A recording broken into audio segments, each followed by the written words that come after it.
Level को बढ़ा रहा है। तो इसलिए अब जो है आपसे ये डेट ऑफ बर्थ पूछ सकता है या डेट ऑफ डेथ पूछ सकता है, क्योंकि ये अच्छे लेवल का क्वेश्चन हो जाता है। डेट को याद रखना थोड़ा सा जटिल होता है। तो पहला तो ऑब्जेक्टिव हो जाएगा कि बातचीत के राइटर है बालकृष्ण भट्ट। दूसरा ऑब्जेक्टिव हो जाएगा बातचीत क्या है, तो एक तरह का निबंध है। उसको ऐसे पूछेगा बातचीत की विधा क्या है, तो बातचीत की जो विधा है वो क्या है, निबंध है। उसके बाद में आपको याद रखना है कि इनका जो निधन है 14 में हुआ था। 44 में जन्मे थे और 14 में इनका मृत्यु हो गया था। 23 जून को जन्मे थे और 20 जुलाई को मृत्यु हुई थी। तो जून और जुलाई, 23 और 20, ठीक है, 44 और 14। इनका जो जन्म है उत्तर प्रदेश के इलाहाबाद में हुआ था। माता पार्वती देवी थी और पिता जो है बेनी प्रसाद भट्ट थे। ये आपके लिए महत्वपूर्ण हो जाता है कि बालकृष्ण भट्ट जो है, बालकृष्ण भट्ट के पिता कौन थे, बेनी प्रसाद भट्ट। ये तो इजी भी है, उनके नाम में भी भट्ट है, इनके नाम में भी भट्ट है, तो याद करना थोड़ा सा इजी है। माता का नाम जो है थोड़ा आपको याद करना पड़ेगा कि कौन थी, पार्वती देवी थी, ठीक है।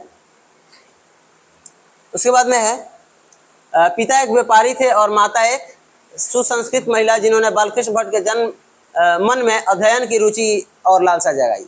मतलब कि इनके पढ़ने में जो सबसे बड़ा योगदान रहा वो माता का रहा, और लगभग सभी लोग के जीवन में ऐसा ही होता है। और किसी की बर्बादी के पीछे और कारण है तो वो भी माता का ही उसमें ज़्यादा योगदान होता है, क्योंकि माता ही शुरुआत में हमारे मन में जिज्ञासाएं उत्पन्न करती है, हमारे छोटे छोटे प्रश्नों का उत्तर देती है। हम कैसे होंगे, हमारा बिहेवियर कैसा होगा, ये उन्हीं के द्वारा डिसाइड किया जाता है। इसलिए माता का शिक्षित होना बहुत जरूरी है। पिता अशिक्षित होगा तो कुछ हद तक चल जाएगा, क्योंकि बच्चे पिता के साथ कम और माता के साथ ज़्यादा रहते हैं, और अगला जनरेशन उसी हिसाब से आगे बढ़ता है, उसका डेवलपमेंट होता है जिस हिसाब से उसका बचपन बीता होता है। तो जनरेशन को चेंज करने के लिए, उसके डेवलपमेंट के लिए माता का शिक्षित होना जरूरी है। शिक्षित कहें हैं, डिग्रीधारी नहीं। डिग्री धारण करना और शिक्षा ग्रहण करना में अंतर होता है। अगर आप किसी भी टॉपिक को, किसी भी चीज़ को सिर्फ पढ़े हैं, समझे नहीं है, तो फिर उसका कोई मतलब नहीं है, आप उसको ढंग से अपने लाइफ में नहीं उतार पाएंगे। आगे है, इनका प्रारंभिक जो अध्ययन था वो प्रयाग में हुआ, जो कि यूपी में पड़ता है, मिशन स्कूल में। और ये कैसे, नॉर्मल नहीं, ऐसे नहीं कि गए और एडमिशन करा लिया, एंट्रेंस का एग्जाम दिए थे। जैसे कि आज होता है बड़े बड़े कॉलेजेज में, जब आप एडमिशन कराने जाएंगे तो आपको एंट्रेंस टेस्ट देना पड़ेगा, उसके बाद में आपका एडमिशन होगा। तो इन्होंने एंट्रेंस के एग्जाम निकाला और उसके बाद में इनकी एडमिशन हुई। कह रहा है 1869 से 75 तक प्रयाग के मिशन स्कूल में अध्यापन किए। अध्यापन में समझ रहे हो क्या, पढ़ाना। 1885 में प्रयाग के CAV स्कूल में संस्कृत का अध्यापन किए। 1889 में प्रयाग की कायस्थ पाठशाला में इंटर कॉलेज में अध्यापक नियुक्त, किंतु उग्र स्वभाव के कारण नौकरी इनको छोड़नी पड़ी। मतलब कि ये मास्टर थे, नहीं शांत स्वभाव वाले मास्टर नहीं थे, गुस्सैल टाइप के मास्टर थे, खिसिया बिखिया जिसको कहते हो भोजपुरी में, बिखिया मास्टर थे। देखोगे प्राइवेट स्कूल के साथ सबसे बड़ी समस्या है, और सरकारी स्कूल में तो अपने नरम हो जाता है लोग। कानून इस तरह का है कि आपको नरम होना पड़ेगा। अब प्राइवेट स्कूल में है, जो ज़्यादा मास्टर पीट रहा है, डायरेक्टर उसको हटा देगा, और डायरेक्टर खुद पीट रहा है तो खैर अलग की बात है, क्योंकि पीटने से क्या होंगे, बच्चे जो है डरने लगेंगे, भागने लगेंगे पढ़ाई से, और ऐसे में स्कूल वाले को घाटा लग जाएगा। तो इनका जो स्वभाव था वो शांत नहीं था, उग्र था, इसकी वजह से इनको स्कूल से निकाला गया। बाद में पत्रिका वगैरह लिखने लगे, किताब वगैरह लिखने लगे। पिता के निधन के बाद जो इनका पैतृक व्यापार था वो इन्होंने संभाल लिया। अब पैतृक व्यापार क्या था, कोई बहुत बड़ा व्यापार नहीं था। साथ ही साथ इनके घर में जो है ग्रह कलह लगा रहता था। कलह मतलब कि झंझट झगड़ा हमेशा इनके घर में चलते रहता था। पैतृक घर छोड़ करके वे आर्थिक संकट से जूझते हुए हिम्मत से काम लिए और साहित्य के प्रति समर्पित रहे।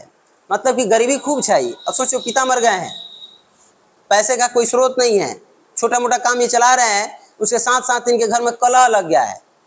और जब घर में कलह रहता है तो आर्थिक डेवलपमेंट, मानसिक, मतलब किसी भी तरह से आपका डेवलपमेंट संभव नहीं है। आप बाहरी दुनिया से जीत जाएंगे, लेकिन घर के अंदर आप नहीं जीत सकते हैं। तो इनके घर में काफी कलह था, जिसकी वजह से इनकी स्थिति जो है खराब हो गई। लेकिन हाँ, सबसे अच्छी बात यह थी कि स्थिति खराब हुई तो हुई, ये हार नहीं माने, ये नहीं मान गए कि हाँ हमारी स्थिति खराब हो गई, ये बस लगे रहे और उसका परिणाम हुआ कि आगे ये आज हम इनको पढ़ पा रहे हैं।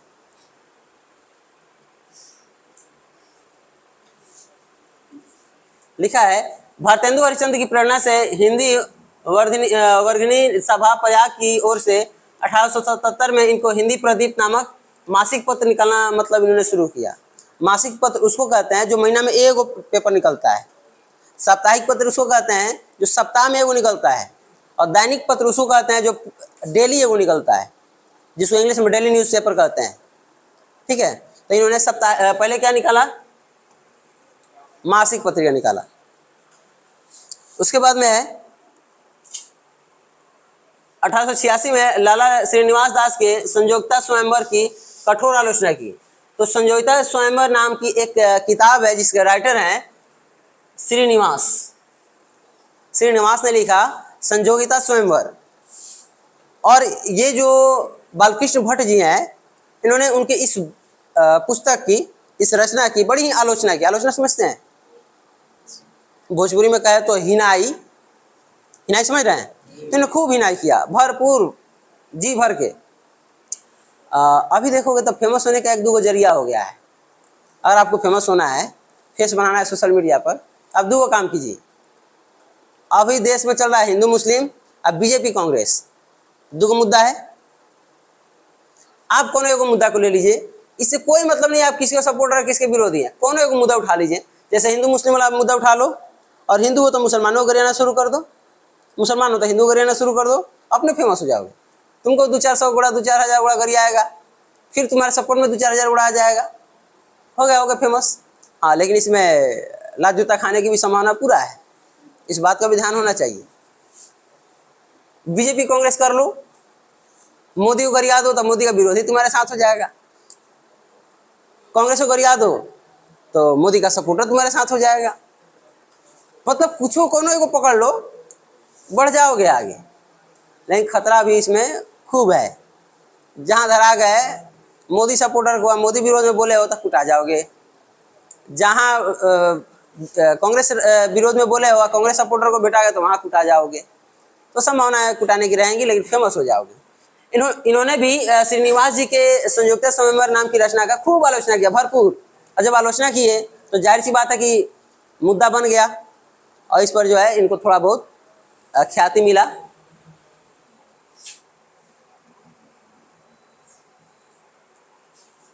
हाँ, ये आपको जो है विशेष रूप से ध्यान देना है। इन्होंने उपन्यास लिखा, नाटक लिखे, प्रहसन और निबंध भी लिखे। निबंध तो इन्होंने 1000 के आसपास लिखे हैं, 1000 है ना जी, 1000 के आसपास इन्होंने निबंध लिखे हैं। उपन्यास याद रखना है, रहस्य कथा, नूतन ब्रह्मचारी, 100 अजान एक सुजान, गुप्त बैरी, रसातल यात्रा, उचित दक्षिणा, हमारी घड़ी, सद्भाव का अभाव। ये सारी की सारी क्या है, उपन्यास हैं। ये सारी की सारी उपन्यास हैं। और ये उपन्यास किसी द्वारा लिखा गया है, बालकृष्ण भट्ट द्वारा। सबसे पहला है रहस्य कथा, बालकृष्ण भट्ट। अब इसको याद करा देते हैं ट्रिक के साथ।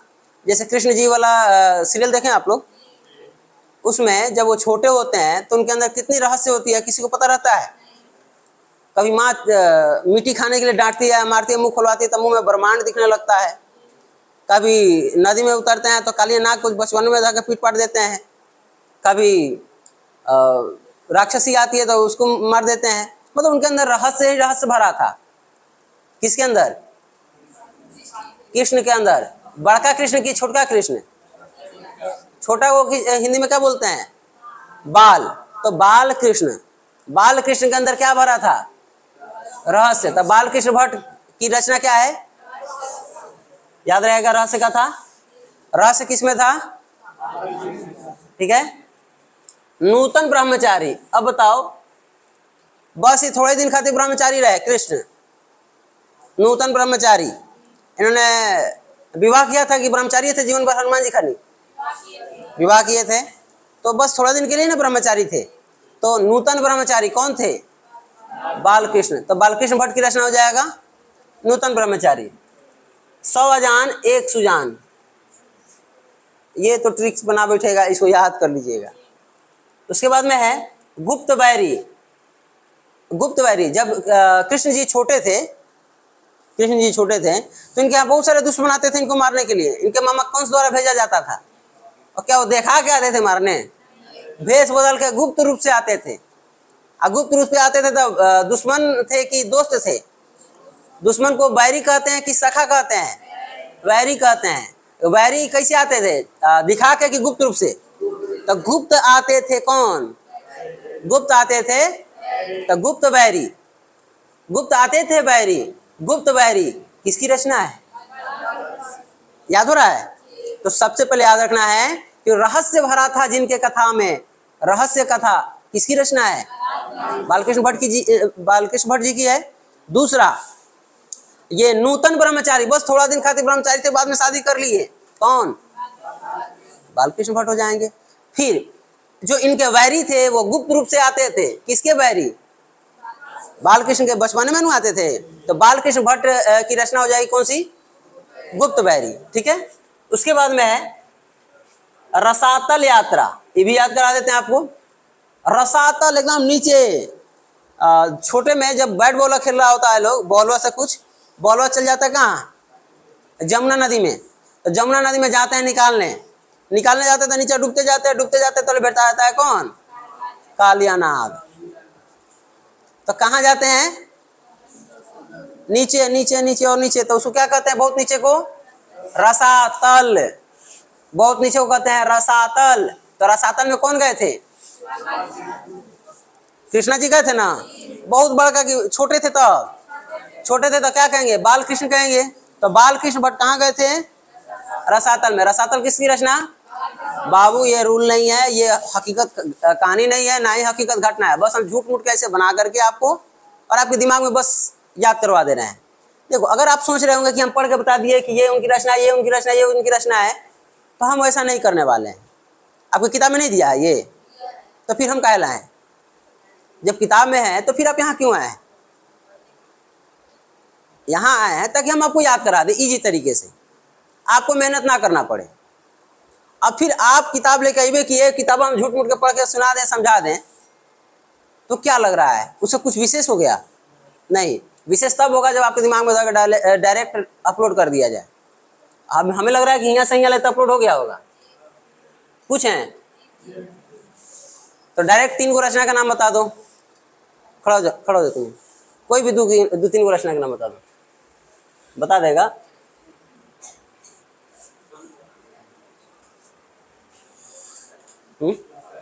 हाँ बताओ 3 को कोई भी रचना का नाम बताओ। हाँ ठीक है, अच्छा दिख रहा है। अरे कोई बात नहीं, चलो इसके बाद पूछते हैं।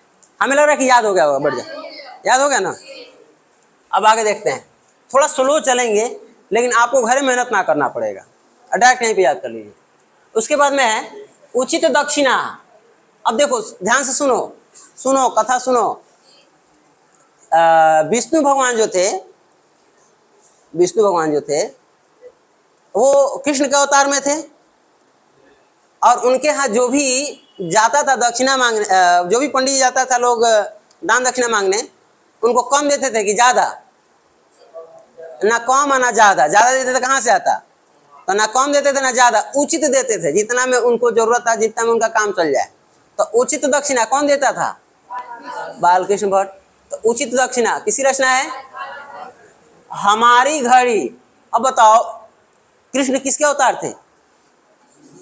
विष्णु के, और उनके हाथ में ही टाइम था, जब चाहते थे टाइम को रोक देते थे। महाभारत देखे हैं सीरियल? जब कर्ण अपना प्रश्न पूछता है कि आखिर हमें क्यों मरना पड़ रहा है, आपने कहा ठीक है तुम मर जाओ, मर जाएंगे, लेकिन क्यों, क्या कारण है? तो समय रोकते हैं, पूरा कर्ण के मन के बात को समझा देते हैं, फिर समय को चालू करते हैं, फिर युद्ध शुरू हो जाता है। तो समय का कंट्रोल किसके हाथ में है? विष्णु के हाथ में। अब विष्णु का अवतार कौन थे? कृष्ण। तो बालकृष्ण भट्ट की रचना क्या है? हमारी घड़ी। घड़ी मतलब टाइम, और घड़ी किसके हाथ में है? कृष्ण के हाथ में है। तो हमारी घड़ी किसकी रचना? सद्भाव का अभाव। ये राम जी खानी सीधा साधा थे, इनमें सद्भाव था, पीटा पाटी खूब कर लेते थे, बचपने में अपना शक्ति दिखा देते थे। राम जी अपना शक्ति दिखाते थे क्या, विष्णु वाला शक्ति? नहीं, वो एक आदमी की तरह जिए, इसलिए उनका नाम है पुरुषोत्तम, पुरुषों में उत्तम। और ये कृष्ण थे, ये कृष्ण भगवान कहे जाते हैं, मतलब कि बचपने से अपना पावर दिखाना शुरू कर दिए थे। तो याद रखना इनमें क्या था, सद्भाव का। बस हम ट्रिक बता रहे हैं, इसको रियलिटी से मत जोड़ लेना। तो सद्भाव का भाव किसमें था, राम जी में कि कृष्ण जी में? कृष्ण जी में। ये जैसा को तैसा करते थे। अगर राक्षस है तो उसको बहुत वैल्यू नहीं, अगर ब्राह्मण है तो बहुत वैल्यू, कोई भिखारी है तो बहुत वैल्यू, प्रजा है तो बहुत वैल्यू, यानी राक्षस को कोई वैल्यू नहीं। तो सद्भाव का भाव किसकी रचना है, याद हो गया? ये सारे के सारे हमने जो याद किए हैं वो क्या था, उपन्यास। उसके बाद में है कुछ नाटक भी था इनका। अब कौन कौन नाटक था इसको देख लो। पद्मावती, ये VVI है। पद्मावती किसकी रचना है, बालकृष्ण भट्ट की है। कृतार्जुनीय, वेणी संहार, संहार करते थे राक्षसों का, कौन? तो बालकृष्ण। शिशुपाल, ये भी किसकी रचना हो जाएगी? पता नहीं, ये शिशु जब थे, कौन शिशु थे? शिशु मैंने समझ रहे हो, बच्चा। जब ये शिशु थे तो पता ना कितने वध कर दिए। अब पूतना आई थी एगो जहरीला दूध पिलाने, सीरियलों में देखे हो सब, ओका मार देते हैं। कब बड़का रहते हैं तब कि शिशु रहते हैं तब? तो शिशु में ही कर दिए क्या चीज, वध। तो शिशु वध ना, शिशुपाल वध किसकी रचना, बालकृष्ण भट्ट की। उसके बाद में है नल दमयंती या दमयंती स्वयंवर। अच्छा, एगो स्वयंवर में ही गए थे, वहां पर ये अपना बुद्धि लगा दिए थे। पांडु जो थे, यानी पांचों पांडु, वो गया था लोग एक जगह पंचाली के यहाँ, पंचाल नरेश के यहाँ, पंचाली का स्वयंवर था। तो अर्जुन जो है, अर्जुन भी गए थे, और पंचाली पसंद करती है अर्जुन को। और ये जो है वहां पे अपना दाव पेच लगा करके कर्ण भी पहुंचा रहता है, तो कर्ण को हटा करके और इनको जो है सेलेक्ट करवा देते हैं। तो स्वयंवर में भी अपना चाल चला देते हैं, कौन? कृष्ण। तो स्वयंवर किसकी रचना है? शिक्षादान। देखो शिक्षादान वाला कैसे याद करोगे? कृष्ण जी गए थे एक आम आदमी की तरह पढ़ने अपने गुरु के यहाँ, और इनके साथ साथ एक और इनका मित्र था, सुदामा। सुदामा एक मित्र था इनका। वहां पर जो है ये लोग जब पढ़ रहा था लोग, तो क्या कर रहा था लोग, अपने घरे से पैसा मंगा रहा था लोग, अपने घरे से खाना मंगा रहा था लोग। ये लोग क्या मांगने जाता था, भिक्षा, दान लेने जाता था। तो जब गए क्या ग्रहण करने, शिक्षा ग्रहण करने, तो लेना पड़ा क्या चीज, दान। तो गए शिक्षा लेने तो लेना पड़ा दान। तो शिक्षा दान किसको लेना पड़ा था, ये बालकृष्ण को। यानी शिक्षा दान किसी रचना हो जाएगी,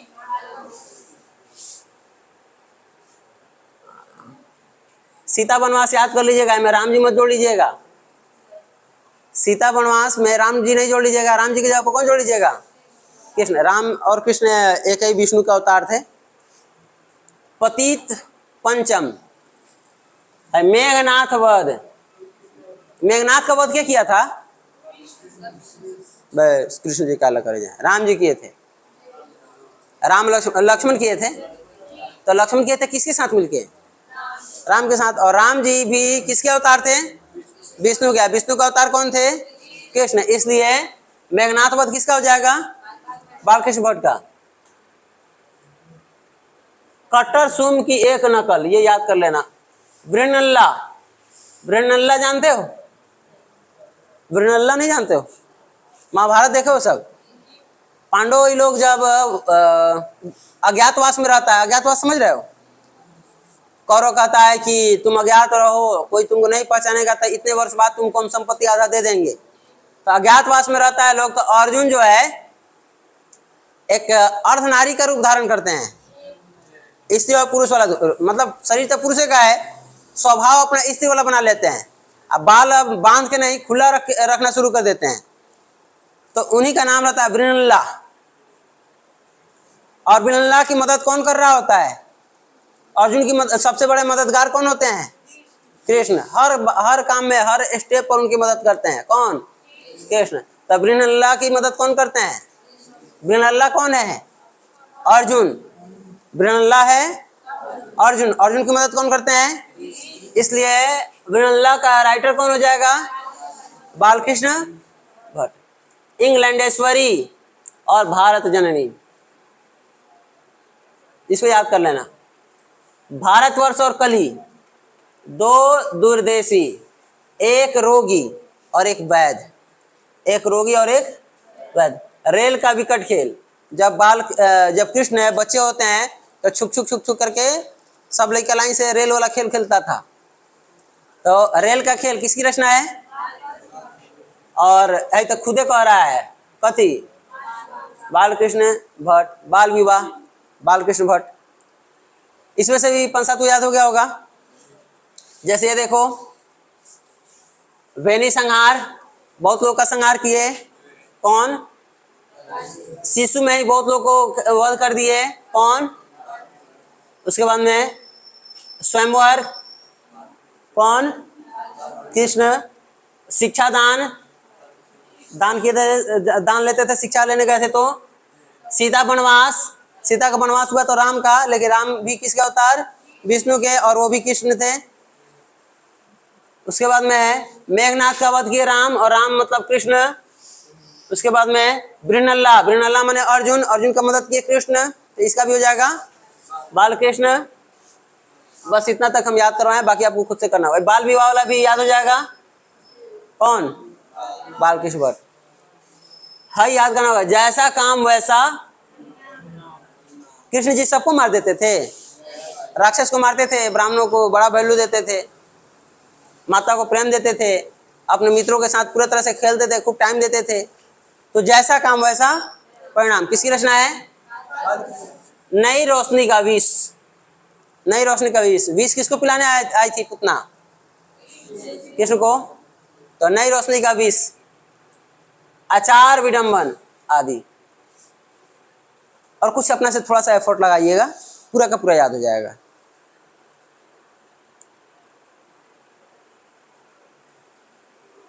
ये वो क्वेश्चन है।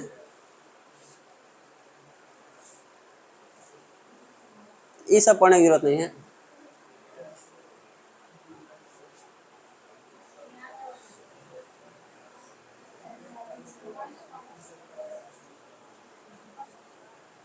हाँ, ये आपको याद रखना है। यहाँ जो प्रस्तुत बातचीत है वो क्या है? निबंध है। और